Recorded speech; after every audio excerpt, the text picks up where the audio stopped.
Frères et sœurs dans le Seigneur, que la paix et la grâce du Seigneur Jésus soient avec vous tous. C'est frère nous, évangéliste Bonel Birmingham, m'a dit nous bienvenue pour une autre émission, Bon l'Évangile en 5 minutes.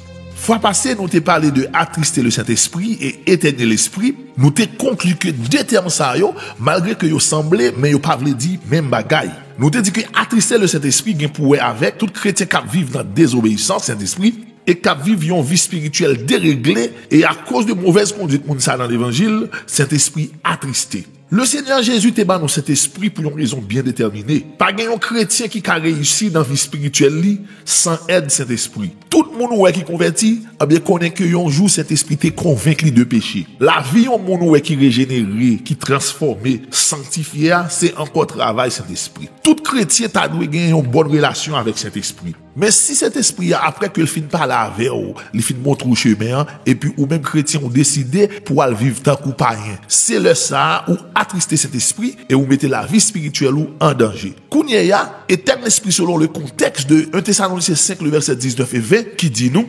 n'éteignez pas l'esprit, ne méprisez pas les prophéties. Ça vient pour avec tout le monde qui a négligé donc cet esprit mettait dans la vie qui c'est l'esprit de force, l'esprit de sagesse, l'esprit de puissance qui permet que nous capables briller dans le monde ténèbres ça. En peu de mots, l'éternel esprit c'est là un chrétien à cause de paresse et de négligence lui, bien le pas bail cet esprit côté pour fonctionner avec puissance à travers lui-même. Un troisième terme qui c'est blasphémer contre le Saint-Esprit, dans Marc 3 le verset 28 à 30, mais ça que le dit. Je vous le dis en vérité, tous les péchés seront pardonnés aux fils des hommes et les blasphèmes qu'ils auront proférés. Mais quiconque blasphémera contre le Saint-Esprit n'obtiendra jamais de pardon. Il est coupable de péché éternel. Dans verset 30 là, il dit, Jésus parla ainsi parce qu'il disait, il est possédé d'un esprit impur. Alors, moi, je voulais attirer l'attention, c'était depuis dans Lévitique 24, le verset 16, t'es une loi ça, n'importe monde qui blasphème contre le nom de Dieu, moun ça, il doit punir de mort. Et tandis que Jésus dans le Nouveau Testament, il dit que tout le monde qui blasphème contre le Père ou le Fils, moun ça a besoin de pardon. Mais quand tu as blasphémé contre le Saint-Esprit, pas de pardon ni dans le siècle présent, ni dans le siècle à venir. Pour capable comprendre ça, Jésus a dit bien, c'est pour t'agarder dans Marc 3, depuis le commencement chapitre 1, côté que Jésus t'a guéri un homme qui était main sèche là, et t'a guéri pile monde qui était démon sous yo, Jésus t'a chassé yo, et peuple a venu croire dans Jésus. Parole a dit que t'es une série de scribes qui sorti à Jérusalem, monsieur ça yo campé pour accuser Jésus, pour dire que Jésus possédé par Belzébul, et c'est par le prince des démons que Jésus a fait miracle ça yo, l'a chassé démons ça yo. Et c'est après violation ça que scribes yo fait, qui fait que Jésus dit parole ça yo. Blasphémer contre le Saint-Esprit, c'est un péché éternel.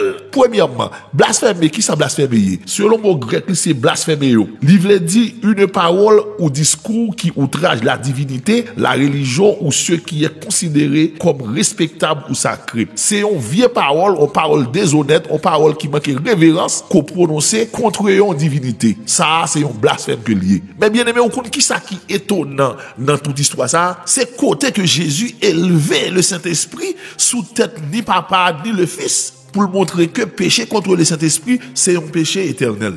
Mais bien aimé, nous avons deux grosses questions que nous devons répondre là avant que nous mettions conclusion. Qui ça blasphémer contre le Saint-Esprit selon le contexte du passage? Blasphémer contre le Saint-Esprit, c'est attribuer à Satan l'œuvre du Saint-Esprit. Dans Acte 10, le verset 38, il dit, vous savez comment Dieu a oint du Saint-Esprit et de force Jésus de Nazareth qui allait de lieu en lieu, faisant du bien et guérissant tous ceux qui étaient sous l'empire du diable, car Dieu était avec lui. Jésus, tout miracle, tout prodige qu'il a fait, c'était l'œuvre du Saint-Esprit dans la ville. Bonne nouvelle, il t'a prêché, c'était sous la puissance du Saint-Esprit.